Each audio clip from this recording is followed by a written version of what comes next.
This time, Kalista not going to be available. We'll see what he ends up kind of defaulting to next, whether it'll be that Jinx again. Yeah, maybe even see a Graves. We see a lot of Graves in Europe right now, and they will respond immediately with the Irelia, and then another fast ban of Kassadin from LowLandLions, so taking away that flex pick, and then another ban in the form of Jax. These guys are flying through the bans. There are so many top lane bans right now, and as you said, there's a lot in this game matchup that is going to be between SmittyJ and Morsu up in that top lane. We're not actually having a lot of the carry top laners left anymore. Some of the likes of Nara still available, a couple of other, you may be looking at Rumbles, stuff like that. Lissandra, another top lane champion, a flex pick, not available in this game. Yeah, this is kind of crazy. Kassadin and Lissandra both taken away there. As you mentioned, top is just losing more and more picks, and then the Fizz comes out. Again, if you haven't seen too much of Fizz now, people are saying you can build him as a bruiser, throw him in the top lane, and wow, first pick Braum from LowLandLions. Oh, okay. I mean, they hovered it, and I was like, this isn't something you pick here. Braum this early on, there have been no support bans. And typically Braum isn't the highest tier support either. This is what you'd expect from a support lock with a Janna. In Korea a lot of the time, and you know, a lot of regions that high prioritize Janna. So this is super surprising that LowLandLions are saying, hey, we want our top, our first pick to be Braum. Now what this will do is allow a couple more of the more overpowered, perhaps, champions, maybe not over, but stronger champions would be the right way of saying it, to filter through. And LowLandLions are kind of seeing what Gamers 2 are going to pick up here and see what filters down. Yeah, we are now on patch 5.3 heading into this week, so Nidalee has had that small change, of course, with the changing forms resetting the cooldowns. So they're still prioritizing that. Gamers 2 come in with this. Of course, we saw Darren Prox pick that one up even in patch 5.3 in a European LCS, and still did crazy well. He even picked up the MVP. So we see that taken away here, and also the Annie for the bot lane. So yeah, both supports brought in very early into the draft. And those are both engaged supports, so if that's anything to go by, there's going to be a lot of engaging in this game. It's not going to be a passive one from now. But another player that has been playing a lot of that Nidalee is Jankos, has been playing it from Rockout. I know they've highly prioritized that during their LCS games. So, you know, a lot of players are saying that it's not as strong as it was, but is still viable. It's still around almost that top tier status. It depends on the player, what their play style is. So I guess we haven't seen it too much out of Gamers 2, but if Gilius wants a champion that he could carry on, Nidalee could certainly be the one. Well, that could be the one indeed, Stress. And LowLandLions, they are taking their time with their next couple of picks. Sitting on the Rengar, have locked in the Sivir, so that reveals a little bit more about their composition. You've got the On Hunt now with the Rengar, and you've got this Knife Cat running at you in 1,000,000 miles an hour. Yeah, and there's a lot of, again, engage, mobility. Braum is going to be able to get into position for his ultimate pretty easily here. And Gamers 2 have got to find some sense perhaps of disengage here. Although, I mean, looking at their composition already with the Annie, it doesn't exactly scream to us that they want to disengage all that much. Like, so, you jump on us, we'll throw Tivers on you and see how that one goes. But exactly. But at this point, I mean, there's a lot of options still available. That top lane has not been focused yet at all, and we're 5 picks in that have been locked in. Nara is still available, Maokai, Rumble, so much still there for both of these teams, and with this much presence in the bans phase for top lane, interesting to see them fall this far.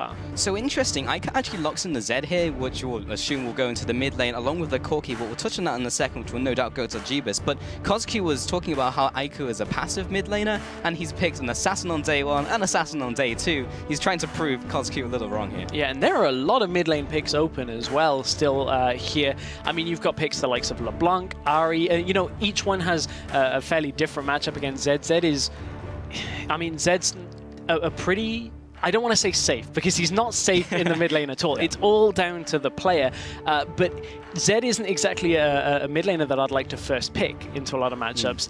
It's so dependent on the exact matchup that you get and on what's banned out here. But with a Nidalee jungle and an Annie support, they're desperate for some kind of AD, and this game has just been blown wide open. I don't even know what to say anymore, Stress. Look at this. So they block in the Ahri up against the Zed matchup. We'll touch on that one in a second, because Wukong brought in from LowLandLions. They have the Rengar, and we were talking about top lanes and how many picks have been banned away from the top lane. We've already got 5 there. Has that just opened up the field to allow a Wukong into the game? Normally I'd say no, because Na's available, but it's been locked in. So at this point, again, there's engaged potential out on LowLandLions. Not as if Na doesn't offer you that, but we talked about Morsu and LowLandLions having a very dynamic picks and bans phase. This certainly is dynamic. We haven't seen Wukong since he was a jungler right the way back. So at this point, LowLandLions with a top lane Wukong, man. That brings me back to like Pantheon Wukong era. That was a long time ago. Yeah, and Gamers 2 have a couple of options. They could opt for more magic damage if they went for this Rumble. Maokai would also, you know, add to their team fight, but at this point, there is so much damage on Gamers 2 right now. Okay, so there's the Rumble. We mentioned him before as a potential top lane pick, along with the Nod. They actually bring that up against the Wukong, and we'll be having that matchup. And of course, we also skimmed over the Corki pick up there, but now we see the full compositions in, and that is a lot of mobility, and you are going to dive on someone, and LowLandLions is going to kill someone. Yeah, one thing we didn't quite pick up too much on was the Ahri pick into Zed. It was a skill matchup before the adjustments to Ahri. At this point, I have a fair amount of concern for Iker if he is fairly passive to play Zed into Ahri, but you know that matchup we're going to have to keep an eye on. It's going to be to do with who roams and who can shove the other in first. Normally Zed's pretty good at shoving in against other champions, but as for the team compositions, as we said, engage completely in the favor of LowLandLions when it comes to when they start the fight, that's great. But then you look over on the side of Gamers 2, they've got the Equalizer, you know, they've got a lot of siege potential as well when you take a Nidalee and a Corki into account. There is just so much in this game that I cannot wait to get talking about. Yeah, it's going to be absolutely insane. I really want to see how this Wukong turns out. And you heard me say, oh, hello, at the end of that. I just wanted to see if they actually swapped that into the right position. Right, because they moved the Wukong into top lane. And we were talking a little about the Wukong jungle, at least I was anyway, but they swapped that at the last second. So. Yeah, I guess maybe I was a little unclear on that. As soon as the Rengar's there, I was expecting just to clear up any confusion. But it is LowLandLions, so they could play anything mid. Hell yeah, but we are now getting into our very first game of week 2. LowLandLions busting out the Wukong this time on the blue side, up against Gamers 2, now swapping up to the red corner, and they have gone for a little more of a meta composition that at least we can understand the champion picks that they've come out with. But well, I mean, you say that, but LowLandLions, let's take a look at it, because I mean, Wukong just isn't exactly a standard laner for top lane. But when you look at what his role is going to be, it's not too dissimilar from other champions that we've seen. It's not too dissimilar from a Na with regards to engage and a lot of that AoE potential. So that's what they're going to be relying on. And of course, with the Sivir ultimate, they should be able to get Wukong in there more easily than if he was on his own.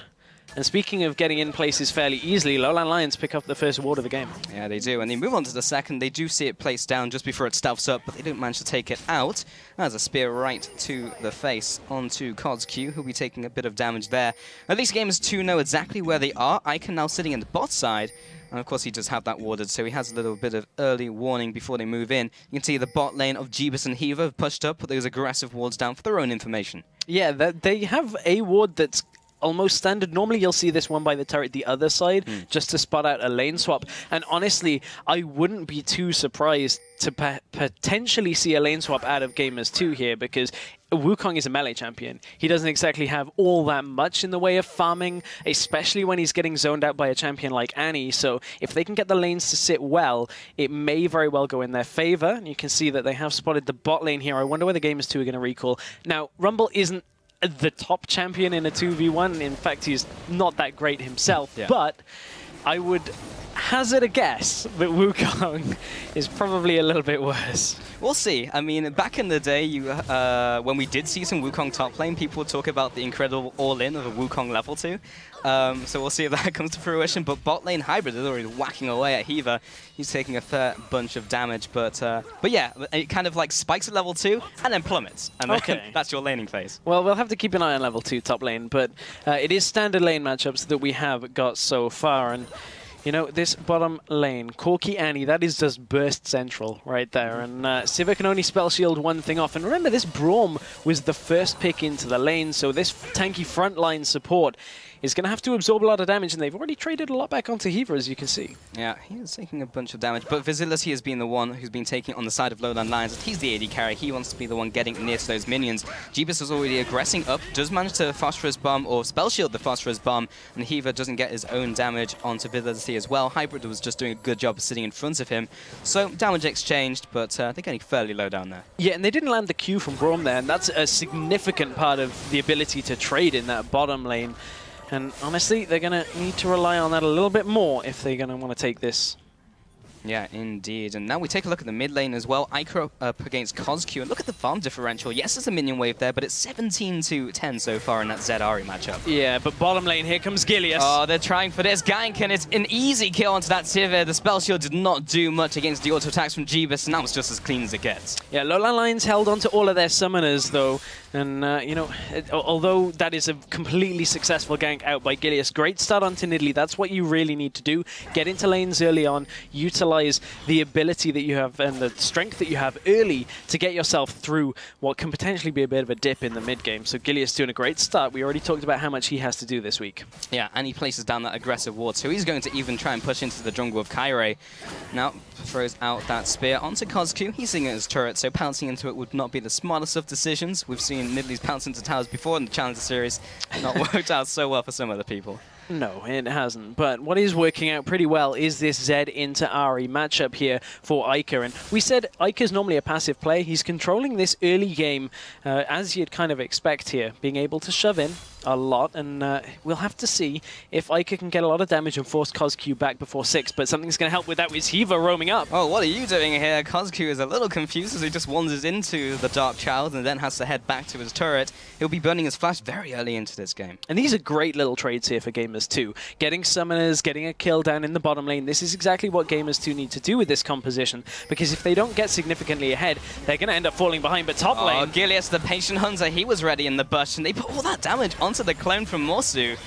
That was, they must have known he was standing still for a reason. Yeah, I mean, Gilius, a lot of that was from swipe during that damage, but look at Morsu. Every time he goes in, yes, he is getting the farm, but he's taking a lot of damage, and he's had to pick up a flask and potions to begin this game. So, again, I'm desperately keeping an eye on this top lane to see exactly how it's going to go, because, oh, mid! Oh, Iker right underneath CosQ, but he gets charmed. He'll be taking one more tower shot. He'll die for that. Turns into a 1-for-1. That was extremely ballsy, but good charm in the right place. Good charm, great charm, keeps himself at least in this matchup here with the 1-for-1 trade. Iker used everything, was not level 6, and he'd already had an advantage, so, you know, that's a bit of an obscure timing to go in. Normally you'll just see a Zed wait until 6, because he gets all that extra damage and just pretty much gets a near free kill. Exactly, he gets the way out as well, so Iker knew he could get the kill. I don't think he was expecting to die for it. Yeah, it's like, I have the first part of my plan, which is kill him. I don't have the end of my plan. And that's what we saw right there. Stage 3. Stage 3 indeed. Jeebus and Hiva have returned to lane in the bot lane, and they not only have the extra kill, but a large CS differential. He went back to base and now has the making of his phase. So is on his way to his Trinity Force and getting that mid-game spike. But Hybrid now putting, again, more auto-attacks onto Hiva. I'm not really sure how he keeps getting in melee range, but Visility is on the backside just waiting to try and follow up with the damage. Gets one auto-attack, just needs a couple more. Broomine Blade comes in, and then the 2 versus 2, they pick up a kill. Jeebus responds with some damage, but Kairo's thinking about a gank, and he's still there. Top lane, though, we do have the Cyclone coming out, harass more than anything. It's funny when you kind of use that in that terminology, but Jeebus now heading up as well, just walks back into 1 versus 2. Hybrid again somehow manages to connect the Q. Visility now taking some damage from Gilius from the side. He'll be jumping onto him. There's the pounce, but Kairi is there for the counter gank as well. He'll be going onto the turret. What is it with Gamers 2 and not having an escape route? Gamers 2 just all in without any kind of out. You can see the strength of this 2v2 down in the bottom lane here for Sivir and Braum. As soon as they're not getting bursted down by this Corki Annie, they can survive through a lot, land the Q from Braum, get the stun and so much damage from Sivir, but it's heavily reliant on them actually getting all of the skill shots down in the bottom lane.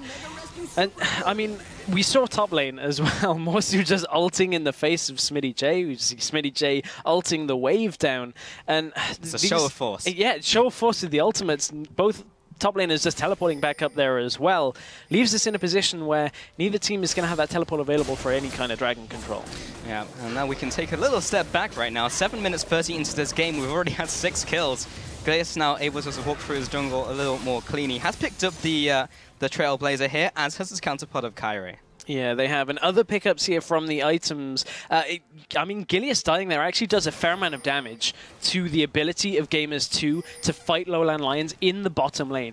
BF Sword picked up onto Sivir is a massive spike in power here because Jeebus only really has a Sheen. And yes, that's going to give him a little bit of that upfront burst damage, even more so. But the trades that Visility and Hybrid are going to have, the sustain that's going to come from the Relic Shield as well, allows them to completely fight this. And ooh, I thought Gamers2 maybe wanted to fight Morsu there, but his ult was still not available.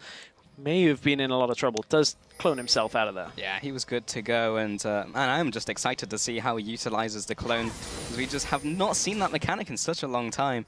See if we can get any sick jukes off, but he still has his flash and still has his ultimate just in case he needs it a little bit later. He is only slightly behind in that lane up against Smitty J, in fact, so he's actually not doing too bad, and of course it's all about that team fight for Wukong when he gets into the game, so this is going to get even more explosive than it already is. I wanted to say it's going to get explosive, but I think we're already hit that stage. We are a little bit past the beginning of that already, but you know, CosQ is struggling a little bit in this game, and a little bit is a little bit of an understatement, because 47 CS to 76, Iker is completely dominating him in this game, and honestly, CosQ said he felt confident that Iker was going to play passive. Iker has been anything but passive here in this game. Still has his ultimate available, so may you see him go in again, but both junglers are around this mid lane area. They understand the importance of both of these assassin mid laners getting ahead and staying ahead, so it really could all be on that next kill in the mid lane. Yeah, Iker has done such a good job in this mid lane, even with the over-aggression at the start, still kept up that large CS advantage, as you mentioned. Bot lane also ahead, so every single lane from Gamers2 is ahead. They picked up those small advantages earlier, and yes, LowLandLions managed to respond with their own kills, but they're still lagging behind in this game. 10 minutes into this one now, and they have started to go back and pick up some of those trinkets. In fact, the blue trinket already picked up by Visility. So he's going to be able to spot some of those ganks coming in as we head through into the mid-game. Kyrie looking for a gank into the bot lane as well. And pings do go down into the bot lane, so they may even know he's there. He may have been tagged by the visual, maybe not. They go straight onto Visility. Kyrie's there for the counter gank. He was using his ultimate fill of the hunt, but not enough to save his ally. Gilius gets pinned down by the bowler, and Jeebus turns around. There's the Tibbers, has another stun to offer, and throw down onto the bot lane of LowLandLions, and that's another 2 for 0. What do they do with it? They move on to Dragon. Great flash engage out of Heaver, and again, it's all about the burst from Gamers2. And, you know, pair that with some spears coming out. Iker ults into Kyrie. Coming in from the side, he does land the Razor Shurikens. Pop goes the Rengar. He goes down, and that's not yet another kill for Gamers2, and he'll just come in to assist for the Dragon as well. Kyrie really wanted to get that extra health at the end. Did get it, but it wasn't enough. And LowLandLions will go pop 6 kills to 3 currently in this game. Oh, CosQ. That's a long-range spear, means that there's no follow-up here from Gilius. But this is suiting Gilius' playstyle a lot better than we saw in you know, last week's games against Origin. We talked about how Gilius really wasn't having an effect, but Gilius has been bottom lane, he's been mid lane, he's just getting into the different lanes, just making sure that his laners are getting their advantage, and Gamers2 are in a great position because of it. Yeah, top lane, once again, that Wukong just trying to farm away up against Smitty J, but so much damage as he just overheats and puts even more pain onto that Wukong. And still have to see if this pays off, because this is the main different pick of this game, and LowLandLions kind of trick card. Equalizer. Underneath the tower, has the Flame Spitter, will be taking down that Wukong in the top lane, and he just walks away with it as well. So Smitty J so far ahead in that lane. That lane bully is just so difficult to deal with. It is. It's so difficult. And you can see that Morsu is really struggling here when it comes to actually taking the fights. He's not too bad when it comes to farming, because he's just going in, getting farm and backing out. The clone's doing a fair amount of work there. But at this point, you know, Smitty J gets himself a kill, gets himself a needlessly large rod. He's almost at getting Azonia's hourglass there as well.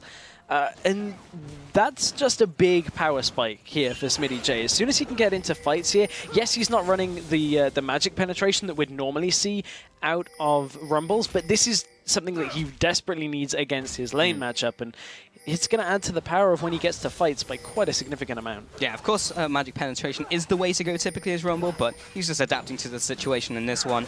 So that, looking towards the Ravenous Hydra, in fact, from Morsu, has picked up the Tiamat and the makings of it so far. So interesting build route from him, so into this game. Now looking at the jungle, Gilius actually opts towards the Magus enchant over the Juggernaut. So he's gone for that route this time, and I assume that's intentional.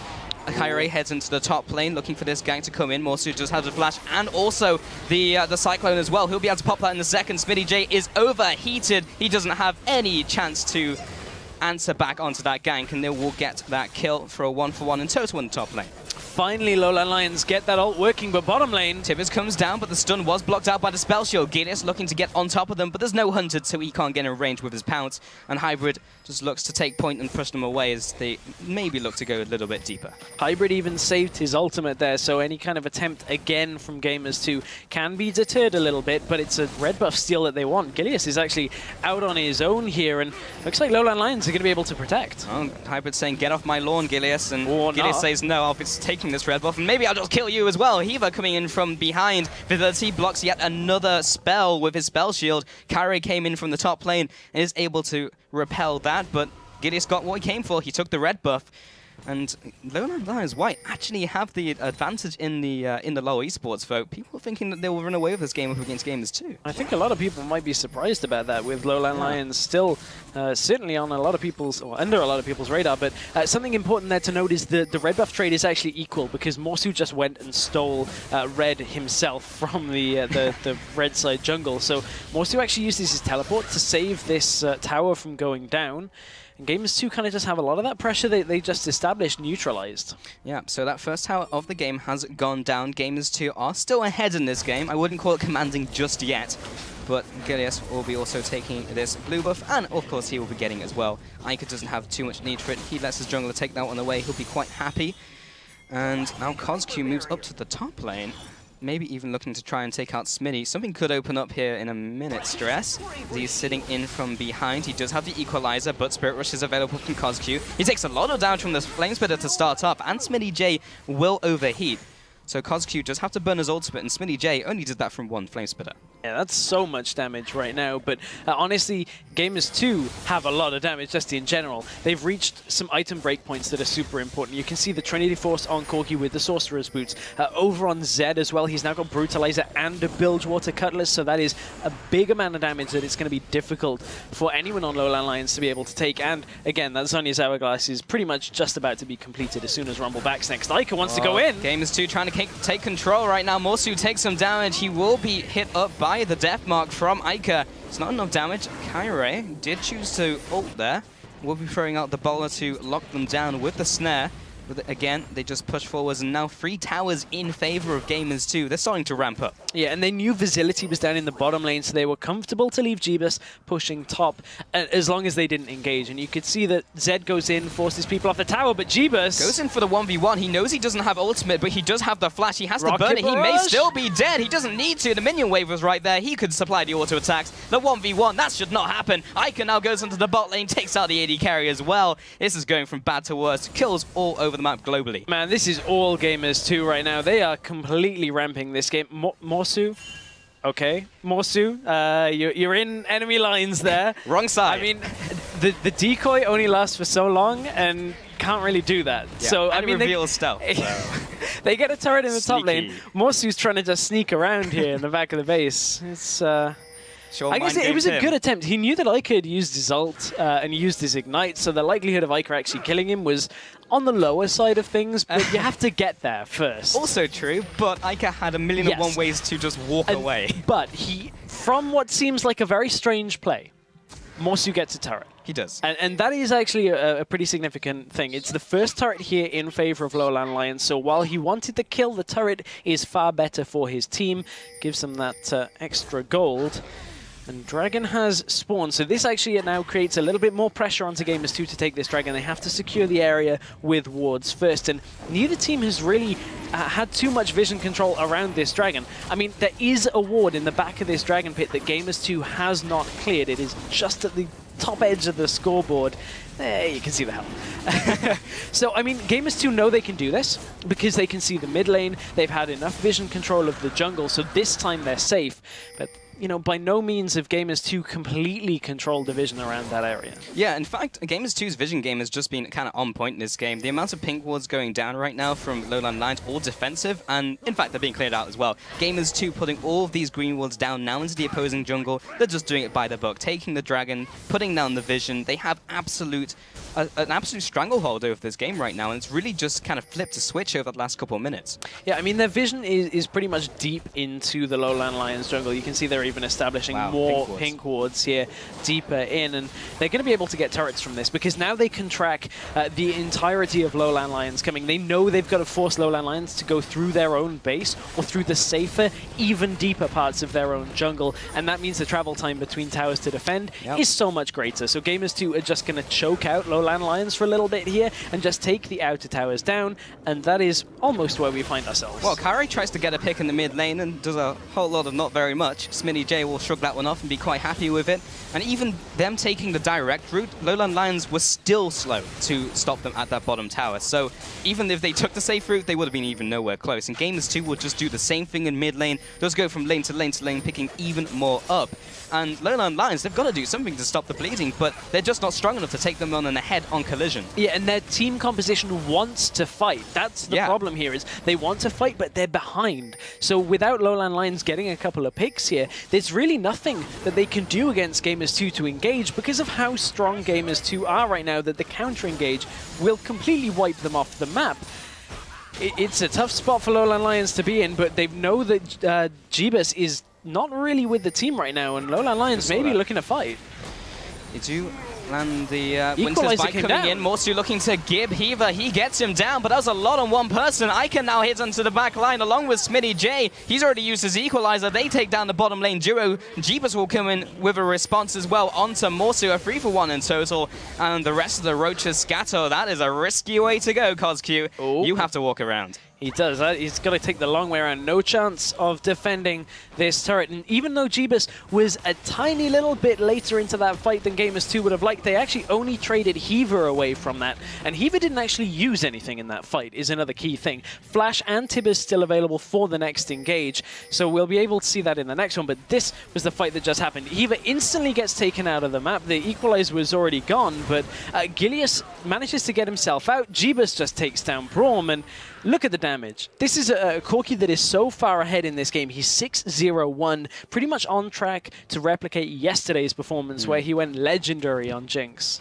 Yeah, and wow, that was a lot of fun going to him as well. He's in a very good shape, and after that team fight as well, LowLandLions, they burnt so much on just trying to kill one person, and that person was Heaver. And yeah, if you're bursting all of those ultimates on Jeebus, it might be worth it. You're taking 6 kills off the board, but Heaver will be quite happy to hang on to his Flash Tibbers. And CosQ, there is the Flash. Well, he just needs the Tibbers itself. Smitty J follows up with the damage. CosQ Spirit rushes sideways into Spearcat. She kills him. The problem is LowLandLions are, again, very similarly to yesterday, pushing out into areas where they don't have vision, and you're handing the kill to Gamers2.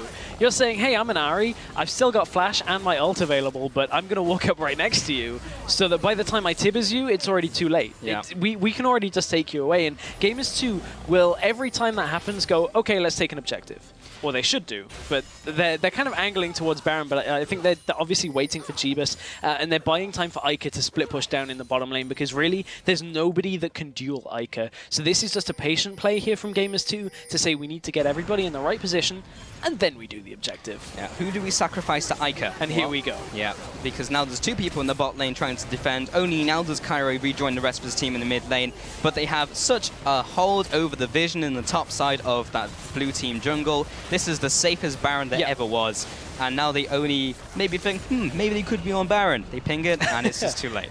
Yeah, that's... oh, Charm is missed. Ica now can go in. Oh, that was just the signal to go. Lands the death mark as well. Oh. Lands one more auto attack, and he's out of there. And it was all on the Charm. The Charm.